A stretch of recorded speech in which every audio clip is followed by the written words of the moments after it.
All right, Chelsea fans, welcome back to another episode of the London is Blue podcast. As always, your host, Brandon. Joined by my co-host, Dan. No Nick. Instead, big-time substitution. Lineup change before the game, Dan. We have got football connoisseur, a.k.a. who? Well, it's Kieran Doyle, who you and I were referencing the same way with different ways of referencing. Because I was referencing Kieran by his name. You were referencing him by the Twitter handle in a prior episode this week. But we're so excited to have him join us, contributor to American Soccer Analysis. Definitely a big brain as it relates to the analysis that you've been doing. And I think one of the two main cheerleaders of the Petrović to Chelsea bandwagon show, whatever it was, you and Dimitri. And so I think we're so excited to bring you on to this special where we talk about Petrović joining Chelsea. Yeah, thanks for having me on, guys. Well, as all of you know, undoubtedly, the Goalkeepers Union is strong over here. It's something that I've been clamoring, some might even say, for a little bit about what the situation is going to be. Kepa leaving sets the stage, right? I think that was a surprise that a lot of us were very much open to, but it did leave a void. I mean, shy of us randomly picking up Robert Sanchez, what in the world was going to happen? So we have a backup, potentially a legitimate challenger for the number one slot, and we're going to talk about that. It seems all but days away from the New England Revolution keeper, Đorđe Petrović, coming. So let's jump into it. Dan, a little call to action. This is busy time. This is where a lot of eyeballs on us, a lot of things going on. Pass the pod, share the pod. Yeah, if you can leave a 5-star review on Apple Podcasts, Spotify, that helps. And it's free to do. People love it. You can also subscribe on YouTube. That is also free to do. And you can also hit the bell icon to get notified when we drop a new video. Probably not the second or third or fourth one this day because we're trying to slow down just a little bit and enjoy life a little bit outside the Chelsea sphere when possible. But the other way you can support the podcast too is patreon.com/London Blue Pod. You can join in our wonderful Discord community. Great ways to support the podcast during a busy time for us. You also can sign up for the newsletter, londonisblue.hiiv.com. If you're listening to this on Wednesday, you've already missed Sam's latest release. So what were you doing? You missed out. Go back in a time machine and fix that, or just go to the site and read it and then also sign up. That would be a great thing to do. And it's free. So a lot of free content, things to do that you will enjoy from London's Blue Crew to you. All right. Well, let's kick it off right here with just who is Đorđe Petrović. I think that's how we pronounce it. I don't know, Kieran, if you have a proper way to do it, because I do this other podcast with Cody Cropper, used to play in the MLS, and we had Dwan Jones on from the Revs. Cody played the Revs for a while. And Dwan, I remember him talking about Petrović. Obviously, we had to talk about him. He had the utmost praise, but again, I feel like that's how he said it. It was almost like a J sound at the beginning. Yeah, the like Serbian D with the bar is a DJ. It's a DJ. So yeah, it's Đorđe Petrović, I believe. I think it's an itch at the end. Yeah, not the Pulisic back and forth. We don't need to go through that again. So basic, just kind of setting the stage here. Fabrizio Romano saying that he understands that Đorđe will be signing on Wednesday as a new Chelsea player. 7-year contract. Classic. I'm sure there's a +1 in there. Oh, look, there is. Duh. 17.5 million USD fixed fee plus 2.2 million in add-ons to the Revs. But I'd like to clarify, it does not go to the Revs directly. It goes through MLS front office. Every single player in the MLS's contract is owned by them. So they had to negotiate with the Revs and then get final approval from MLS. It's all a bit messy, Kieran, but anything that you want to add on to kind of the structure of this before we get in just your general reaction?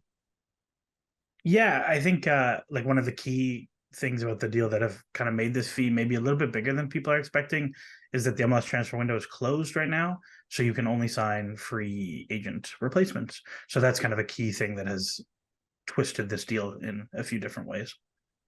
Yeah, that is true. Dan, did you know that Nantes in Ligue 1 and Nottingham Forest both bid for Petrović this summer, around 8 million, and the Revs, while the window was open, said, nah, no thanks, not good enough for us? Well, as we've talked about before, players have a right to make their opinion known in football transfers. So, I mean, look, if you had any inkling that Chelsea was in for you and you had the option between Chelsea and Nottingham Forest, look, I know Nottingham Forest may have played some better football recently, or at least scored some more goals than Chelsea recently. So maybe rethinking that just a touch. But in general, I feel like if you've been on the radar, if this is something you think might be happening, you might try to put yourself in a position to get the bigger move or get the better move, particularly if you're betting on yourself, which knowing you, Brandon, I think that goalkeepers definitely bet on themselves to overachieve where they are kind of within their position set. So, I mean, if nobody else is going to bet on you, then you better bet on yourself. It's a tough gig out there. Let's go ahead and kind of get initial reactions here. There are few stronger stances on Twitter, Kieran, than what you said on Petrović, which I admire. I even was talking to Phil earlier today offline and was like, I've had to speak with some authority on this goalkeeping analysis because they're coming in and just assuming MLS, young, this and that. It's not there, but there's a lot more, I think, under the initial easy, lazy reaction of, oh, he's MLS, therefore, and I'm going to let you have first stab. I've said a few things about this on Twitter, mostly saying that I don't really care what happens the rest of the window because this is so good. And also that he'll be the starter by January, which I do stand by. Look, to me, Petrović is not just the best goalkeeper in MLS. I think he is one of the best shot stoppers in the whole world. From a statistical perspective, it's almost inarguable. Like there's very, very few keepers with the track record that he has over 5 years across Serbia and MLS, which again are not the strongest leagues, but we have a pretty good back catalog of MLS goalkeepers making the move to England and maintaining the same level of statistical performance, whether that's going back as far as Tim Howard or Casey Keller and guys like that, or even now with Matt Turner, who Matt Turner was like XG god in New England and is absolutely killing it at Nottingham Forest so far this year. So very positive is the big takeaway. I think I've got some reasons that I'm also positive, but I'm pumping the brakes a little bit, Dan. I'm interested in what you think as someone who's not coming from the goalkeeper background about this. Clearly it was a need, but this might have caught some people by surprise, I think is fair. I think if you were to look at where the concern of the questions are, I think the questions generally come from the facts of it being MLS and not being another former Premier League keeper, a top 5 Europe League keeper, because there were and still remain plenty of available free agents in Europe, or at least cost-effective options who could have come in. I think Lafont was another one that would have been maybe similar profile that you could have said like, hey, you might be able to actually get him for even a little less because his club's broke and they need money and they need to sell. So I think that's where maybe the prevailing thought is. And so for people looking at it, they're like, well, wait a minute, we could have gone with a international who plays or is in consideration and contention for a side in Europe that might have been a better fit or might have been even a clearer shout to be a starter over Sanchez. And I think people have overlaid like Sanchez's best season with Petrovic's last 1 or 2 seasons. Are like, well, look at this. Like Sanchez can over exceed him in certain areas. I'm like, well, wait a minute. That's like, you're going back in time. Like ultimately we have to deal with what's here in the present and now. And the present and now, last season, Sanchez to Petrović, either this season or last season, he looks like a better candidate for contending for a starting Premier League keeper job than Sanchez does. And that's just like my initial take. Not necessarily saying that Sanchez can't get back to his former glory. That would be incredible because at the end of the day, having 2 great keepers is not a bad problem to have. Like I want more good problems for Mauricio Pochettino and less bad problems. Bad problem was 1 keeper, potentially substandard performance or history of recent substandard performance.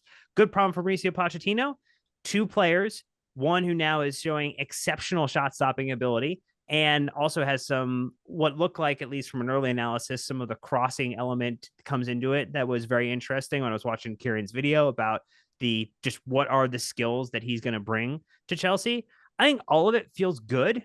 And I don't think upsets anything in particular. Like, I don't think this hopefully is going to cause Robert Sanchez too much consternation by him coming in.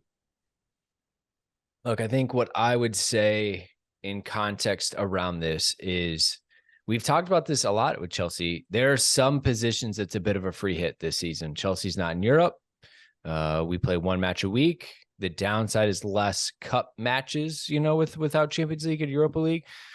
But goalkeeper is the one position that the United States of America and our Canadian brethren up north in the MLS have been able to export, right? You want to go back to Brad Friedel, Casey Keller, even Marcus Hanneman was there for a little bit with some teams. Tim Howard obviously is probably the most apples to apples, right? Went from New York, New Jersey Metro Stars to Manchester United. Huge move. Unfortunately, didn't go so well for him, but he ended up having an amazing men's national team career and Premier League career with Everton. That, like, it's all not lost. If Chelsea have always said that they're looking ahead and not just trying to win today, he is very much a signing in that vein. And he is ahead of the curve with Gaga, because I think Gaga Slonina comes into the conversation. Well, we already got an MLS starter. Now we got another one. Gaga wasn't ready, but I think Kieran, even you put out there, Petrović is much more polished around that kind of development curve than Gaga is. I'm thrilled that Gaga is going to Belgium and he's playing, because the number one metric you need are minutes for a goalkeeper to find out if they're good enough or not. And if they're not getting minutes, they're literally regressing. And that's why you'll see goalkeepers go down to the championship, right back up to the Premier League, because it's not as important for them as field players. So I think there's some kind of hedges to be made around it.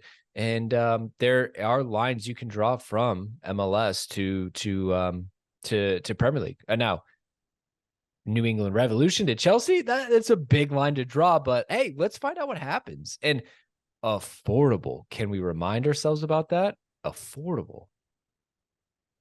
Yeah, for sure. Like, I think, like I said, I think the fee was a little bit higher than I was expecting, especially given the bids that were going around earlier in the summer. But I still think it's a move that if in 3 years' time, he either hasn't played as much as you'd hoped or he hasn't met the needs you want, like, this is a full Serbian international who has a crazy backlog behind him. Like, you're not going to be eating a big loss on this move.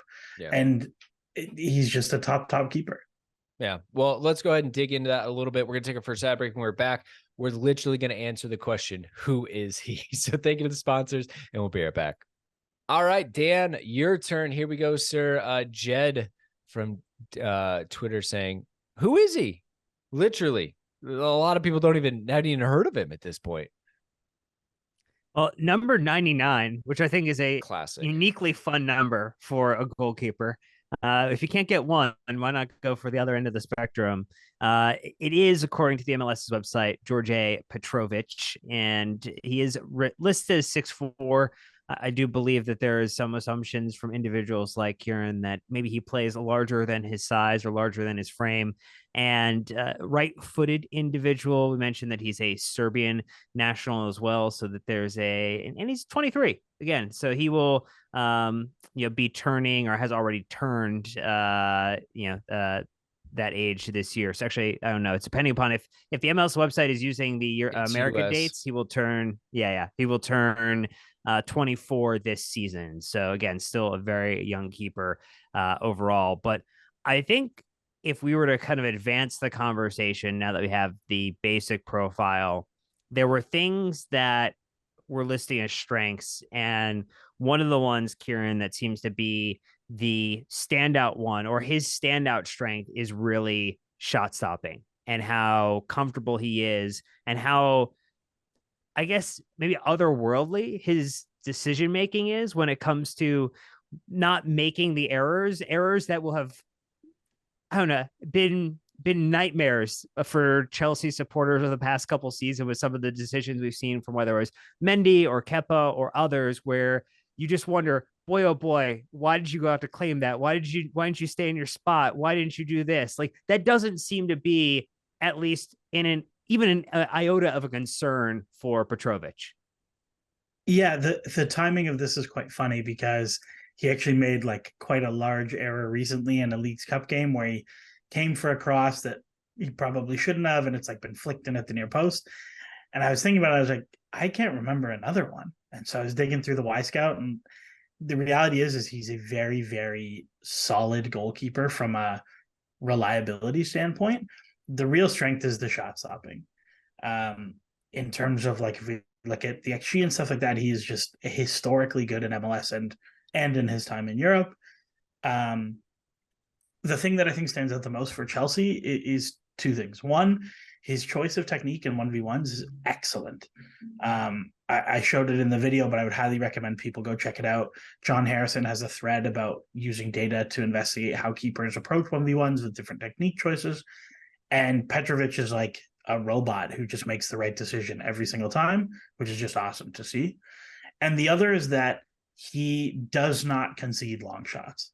If you look at the profile of the shots that New England have conceded in his time there and how many goals he's conceding, we see something like for every long shot goal, he has to face 26 more shots than an average goalkeeper. So if you think about that in Chelsea's context, maybe that's like every 5 games he's stealing a goal from long shots that would go in on, say, Kepa or Sanchez. So to me, those are the two in the Chelsea context that really, really stand out. I tell you what, it's the long distance shots coming, off of Kepa, where we know that there's a lot of good things. The things he was good at, height limited some of those options. It is what it is. A good frame, right? Which is that's one thing I like applauded with Sanchez. Like, good. We have a big unit of a goalkeeper again. Like, great, love to see it. And he came out bravely when the ball was kind of bouncing inside the 6, and he just lunged at it. It's something we hadn't seen, which again is good. The shot stopping, this is what I gather, right? And I'll be honest with everybody. This is my first season watching the MLS. Cody forced me to, but I'm enjoying it. It's a wild league. If it is drunk, everyone can beat everyone, but that also makes it so hard for these goalkeepers and teams. Shot stopping is goalkeeping 101. At the end of the day, if you're great with your feet, cool. If you're great crosses, cool. But you've got to be able to stop shots. And the stats that you had in here and things like that, and just shows that he's, at the end of the day, in the right position. His feet are always set. He's not getting caught flat-footed. And consistent with that, it is the difference between fingertip save or hitting your fingertips and going in. And the more I'm watching and seeing what he's done with the Revolution team, who, by the way, they're second in the Eastern Conference. They're having a good season, especially because they were a bit shit last season. So for them to have a quick turnaround, and now I believe, isn't Bruce Arena just let go and they have a new manager? He is suspended while he's being investigated, I believe. Gotcha.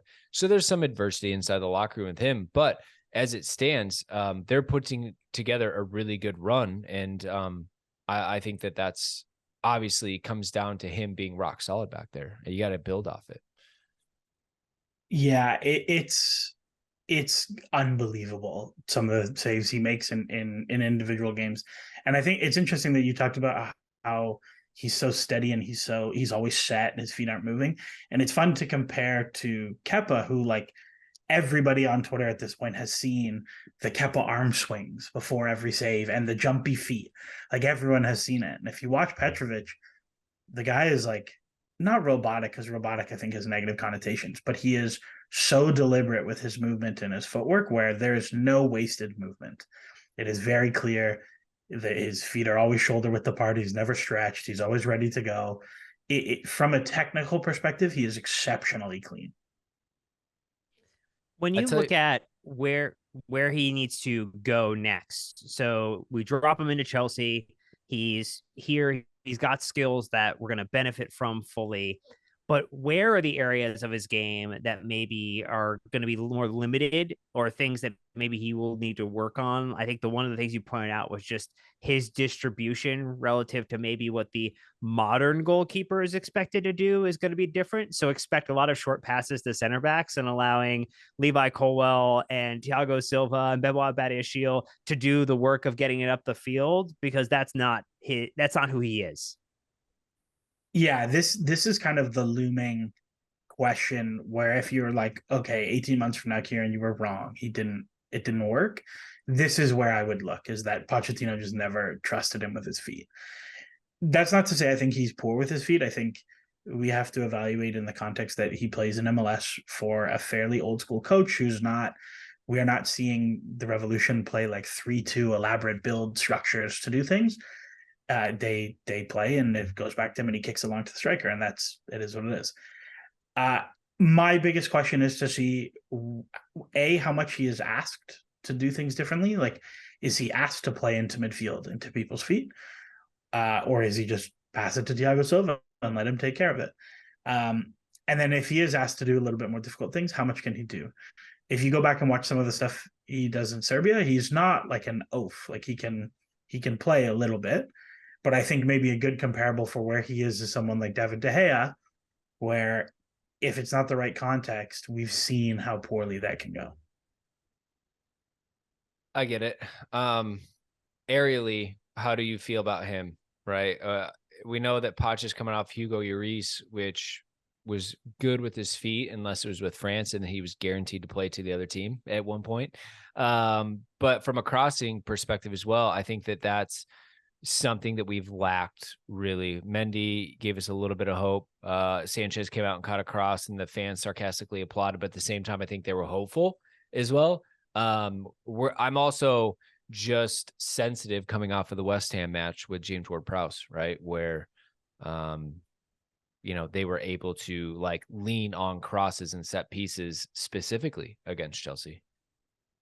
Yeah. And I think like West Ham are maybe a unique scenario because they are so good at those moments where, like, for example, Robert Sanchez over his time at Brighton was like the most active cross collector in the Premier League, and he only came for like 13 or 14% of his crosses, which is like extraordinarily active for goalkeepers.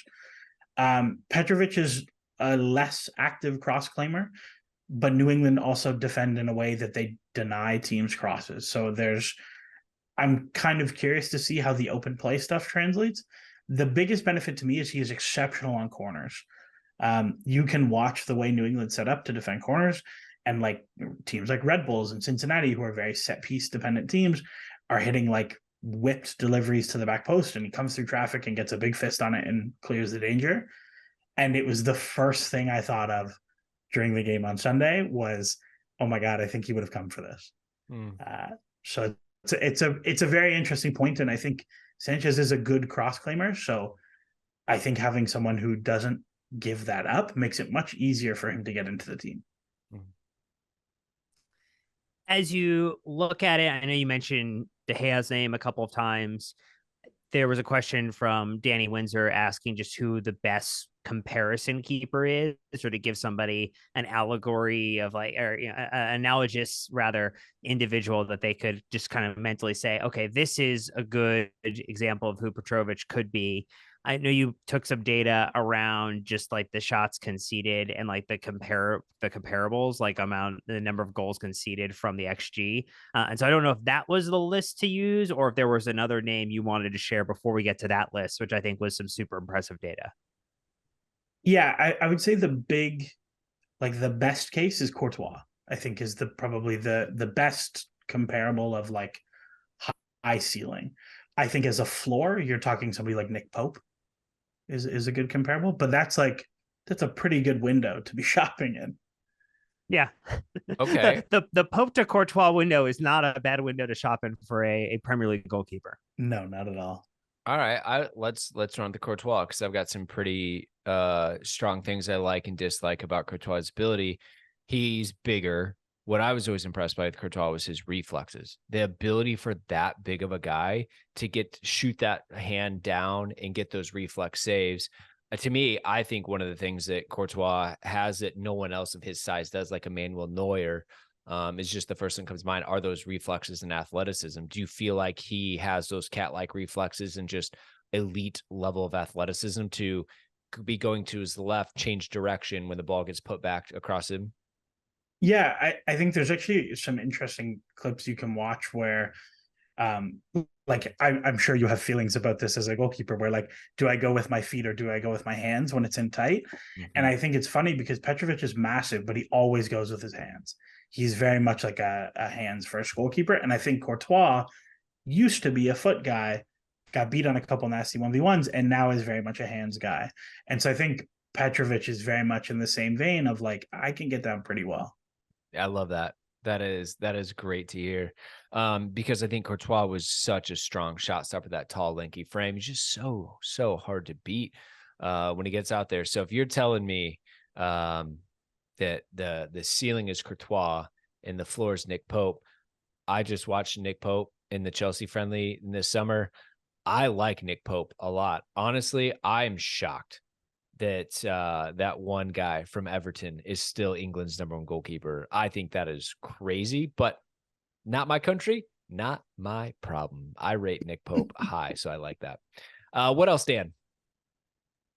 Well, I think that these were some interesting stats you had, Kieran, just around his goals conceded from the expected XG, which puts it at a 0.8. So 142 goals from 2018 to 2023 with 178 expected goal. And you look at someone like Alisson, who is at 0.86, or even Courtois, who we just talked about, like 0.9, that he's really in an elite category in the world in terms of keepers as relates to the goals conceded from expected goals. Yeah, it's frankly like almost unsustainable. That's how good it is. And he is so far beyond that. Even if he comes back to earth a little bit, it's still like truly impressive shot stopping performance. I think one of the interesting things when you display these numbers as a ratio is that we see sometimes if everybody's looked at FBref and you go to the advanced goalkeeping tab and you're like, all right, who's got the best PSXG plus minus? And sometimes I think we get a little bit caught up in like, okay, this keeper is a bullet sponge for a terrible team. They concede 75 XG. Okay, great, he saved 8. But is that more impressive than Alisson, who's saving 8 goals, but on, say, 40 XG conceded? And so to compare it to some of these top keepers, and we're talking like top keepers, I think is really, really enlightening. Look, the XG, points saved, not costing your team games, I think that's super important. The comparison that you have here is I'm probably going to tee this up for the next section a little bit. But this is one we're going to circle and just kind of sit on a little bit, because if you're telling me that he's one of 4 guys in the world, right, who's doing something at an incredible level, why wouldn't more people be interested? So with that massive cliffhanger, we're going to take our last ad break. When we get back, we're going to answer the one question that's on everybody's mind, or we're not, but we're going to try. So thank you to the sponsors, and we'll be right back. All right, Dan, I'm going to tee you up real quick on the newsletter and what you were doing with Sam real quick, because I know we talked about at the beginning, but these newsletters are coming consistently, and there's a lot of power behind them. Yeah, the one dropping this Wednesday when people were listening to this episode had still images from the game with little annotations on them. So really you're missing out not only on the words, but on the visual images that Sam helps prepare for these wonderful newsletters. LondonIsBlue.beehive. That's BEEHIIV.com. Sign up for free today. All right. The big question I was baiting, Kieran. How heavy is the curve for playing in MLS? I think that is the one thing that everyone wants to know. Is he's in MLS, the quality is lower, the quality of shots is lower. He's able to have a better XG. He's able to have a better save percentage because he's not taking shots from Erling Haaland, from, who else is a striker in this league? We are so far behind on goals. You get my point, though. What is that curve that we need to apply to these stats? So it's an interesting question, and this is like something a lot of analytics people are really interested in. We don't have XG as far back as Tim Howard, for example. So we are reliant on what people think of those players, and generally those goalkeepers, like translated is the word I was looking for, translated quite well. Who we do have data on is Matt Turner. Matt Turner was XG God in MLS. His XG ratio in the Europa League was about the same as what it was here. Okay, only like 7 game sample, something like that, but not nothing. It's an interesting question. I am not worried about translation at all, in that his numbers could decrease 40%, for example. Like that's something we see going from France to England. We see progressive passes drop like 40%. they could drop his XG numbers could drop 40%, and I would not bat an eye. And this guy is still awesome. Wow. I look, I have my own opinions as well about that. Again, I'm saying it's the one thing you can export that it can translate. He's going to need confidence. He's going to need time. We've all heard that the game is played at a different clip when you go from, MLS to Premier League. Hell, if you go from La Liga to Premier League, what I do think is different, though, is he's coming from a European background. He's played in Europe. He's played in Serbia. It's not going to be that big of a surprise to him, especially when it comes to the national team. So I appreciate you answering that. I probably would have hedged my answer a little bit, but you're a hero. So anyways, Dan, what is next for this one? Well, no, you said the big question and you teed it up and we talked about it in the beginning, but effectively people are wondering. We had multiple people ask John, Chris, AM, and multiple people who I didn't capture the screenshot of because it was just the overriding question. Will he or is he capable of benching Robert Sanchez as Chelsea's number one goal and becoming Chelsea's number one goalkeeper? And I think that is maybe the example, or maybe the way to frame it is that if he arrives on Wednesday for a Friday game, he won't play versus Luton. Like that is just not the reality of the situation. He probably doesn't get an opportunity to start before the international break, would be my guess. I think unless Sanchez plays horribly, that I don't know if that would happen. So I guess the question is, Kieran, is what is in your mind, as someone who said like he is going to be the starting goalkeeper for Chelsea, what is the situation that will set him up to take over and retain the job in the next couple of months? Like, what is the thing that Pochettino is going to see that's going to be like, oh, wait a minute, I need to make this change because this is going to be a plus positive for my team and my side? Yeah, I think there's a chance he plays the Wimbledon game. And I mean, I hope things don't go so poorly in that game that we are coming away from it saying, oh, Petrović has to be our starting goalkeeper now. To me, I think it's going to be, when does he get a chance to play? Whether that Sanchez takes a red card or unfortunately has a knock and misses a match or has a string of poor performances. Brad Friedel was on Sky Sports today talking about basically saying, like, I don't know when he'll get the chance, but when he gets the chance, I expect he will keep the job. And that's kind of where I am at as well, in that I don't know what poor circumstances will lead to it, because I don't think Poch will drop Sanchez without need for it. But he hasn't exactly lit the world on fire. So maybe you see a moment where he's like, yeah, we'll give this guy a run. But I do think it's going to be, once he gets the job, I would be shocked if he made an error. And if he's not making errors, I can't see him being dropped from the role. And I'm looking at the schedule. It is weird. Obviously, Luton Town this Friday, which thanks for that, Premier League. But then to your point, it's the following Wednesday with Wimbledon. If he signs, let's say he gets it all done Wednesday, maybe in Vale, Wednesday, Thursday, that's less than a week turnaround. But again, goalkeepers is a little bit different, right? You can watch the film, he can get it with Tony Jimenez and his team and really kind of understand what they're looking for. But at the end of the day, they're like, hey, this is kind of our style. Don't let the ball go in the back of net. Sound good? All right, great. Like it is much easier to throw a goalkeeper in that situation. After that, to your point, it's a pretty straightforward run with Nottingham Forest, Bournemouth away, Villa at home.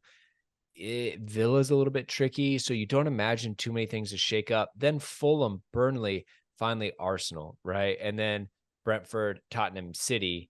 And then Newcastle, and then Brighton, and then United. It's a bitch of a run in there. He might not get that chance until December, or amongst that run of 5 or 6 big teams. If it doesn't go well, throw him in. The one thing we don't know is Poch quick to take a goalkeeper out of the line of fire if it's not going well, or let him play through it, because Hugo Lloris was his de facto until, the end at Spurs for him. So it might be a new area where he's going to have to figure it out.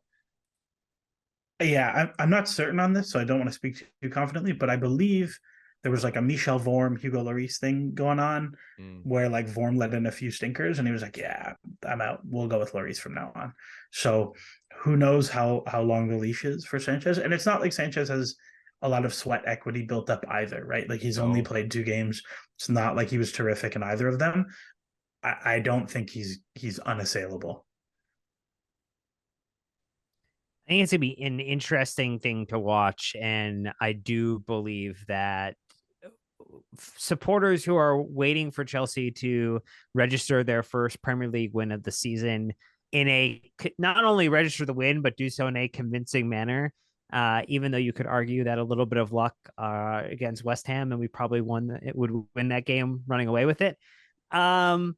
That people will push for a change or advocate for a change online if the results do not turn. But I think hopefully the results turn and the best players play, which it would be the best end outcome for everyone, both the players, the supporters, and the manager, because then there are less problems, and that would be a great thing. I think the other question that people have had to Kieran is just like where does he compare, or Petrović compare to Gaga Slonina? Like we talked about it a little bit at the beginning, but just people are wondering, like, wait a minute, like we paid 10 plus 5 million for Slonina, we're paying more for Petrović.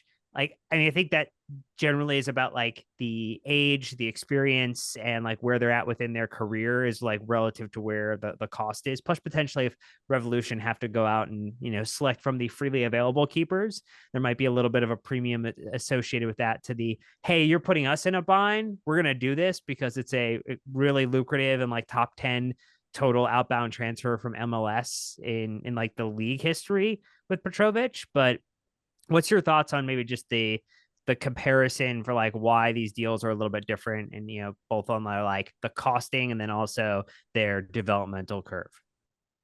Yeah, I think the biggest difference is that we are paying for what Gaga can be, and we are paying for what Georgie is now.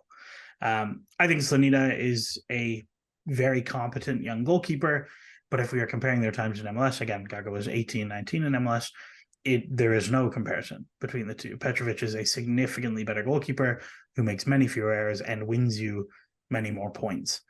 That may not be true in 5 years' time. Slonina could be the best 25-year-old goalkeeper in the world. He has not had a great start at UPenn so far. He's won one, lost one, but let in a few stinkers. But this happens with a young goalkeeper. He has to play and work through the kinks. Petrović is ready to play now. And like you said, there are obviously some transfer realities about that are indicating the price there. I think the biggest difference between the two for anyone who has watched them is, again, the lack of errors. Petrović is just a lot cleaner. They have the same highs in terms of like you'll see clips where Slonina makes just ridiculous saves, but you'll also see clips where like he drops the ball to the striker on 1 yard out from the goal for an empty net. That doesn't really happen with Petrović. And the other side is the cross-taking, which is a real weakness in Slonina's game right now. And we've seen it in Belgium already, where he's really struggling with crosses. But these are learning moments for him, where Petrović is much, much, much further along. So 100%, right? I looked back at the 2022 MLS season.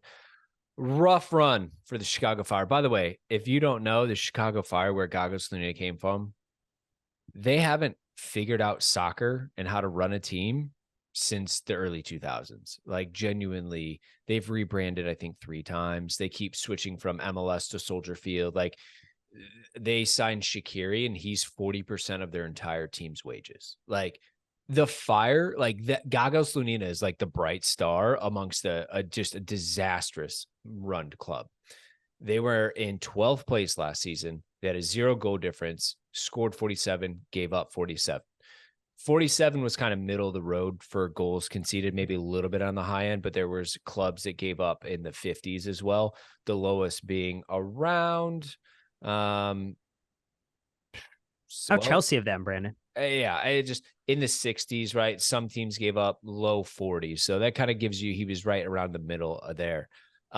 New England were in 10th, same conference. They had a -9 goal difference, or a -3 goal difference. It just kind of depends on where you're at with those teams. They were both down at the bottom, struggling. And the good thing, Kieran, about a goalkeeper and a struggling side is you get a lot of tape. It might be tiresome, but you get worked so hard. It's the best development. Now, of course, you want to get a goalkeeper into a better position, which is where Petrović is this year. And he's able to get the clean sheets. He's able to get the wins, able to organize a back line in front of him. And when things are going well, and for him to go through a challenging season last year and really, be in a better situation this year, I think is just a huge importance in his development curve. And I think that's where, again, you're picking him up in his best moment. Robert Sanchez came in his worst moment, right? Like lost his starting spot last year and didn't play again. Whereas Petrović is coming in the best he's ever been. I mean, this is a good time to pick the guy up. For sure. For sure. And I think like when we're talking about the impact that these goalkeepers can have, like you can do some research to see how much one goal difference is worth in terms of points. And it's about like 2/3 of a point. Kepa's worst season, the like horrible Sarri year, he cost Chelsea something like 7-8 points. Petrović for the Revs last year was worth about 7-8 points, which is just a freakish amount. So if you're talking about a 16-point swing, that's like the difference between Chelsea finishing 12th and finishing 5th last year. Man, 12th place.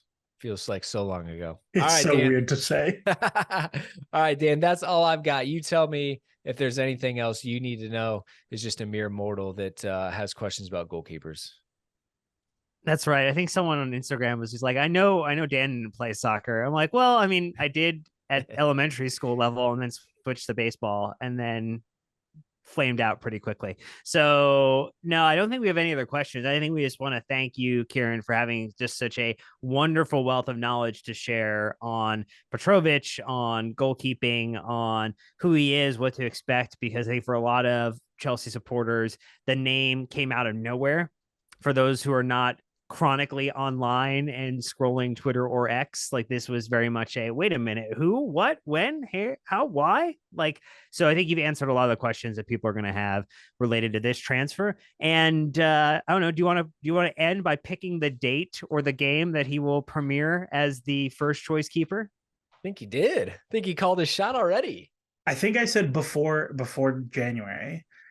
Okay, but a game like when in January? Like, you mean December sometime, November?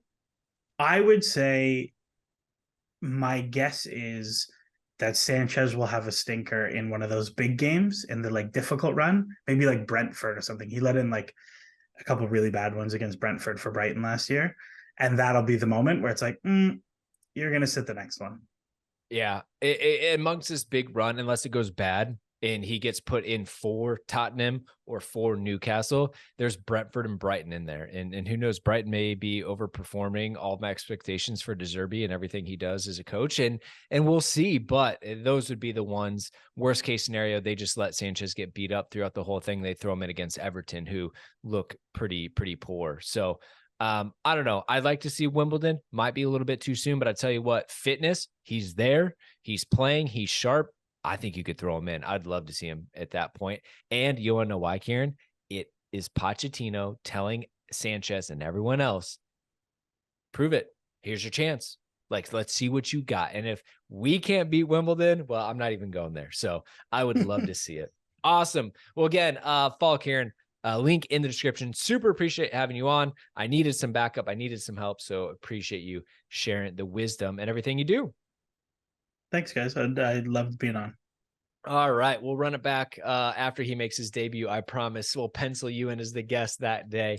All right. Hope you've enjoyed it. We've way more content this week than we ever thought. Remember, Dan, when we were looking at the schedule this week, we're like, I've got a gap. I said, don't worry. A surprise is coming. Bam. Here's your surprise. There you go. We got that. We've got Phil coming back with the Academy update. We've got a match on Friday, which means a Saturday match review dropping. Like all these weird things. Again, August is weird. September, though, is going to be a lack of Chelsea football. There's a men's international break. It's going to be real crickety that month. You were just going to hear nothing. It's one game a week. You're going to be wishing to be back in August and September. So just enjoy the ride right now. Yeah, it'll be good. Well, we appreciate all of you out there. Make sure to get involved. Patreon for the Discord, the newsletter, YouTube as well. Doing a lot with YouTube. So anyways, until next time, Chelsea fans, you know what to do. Keep the blue flag flying high.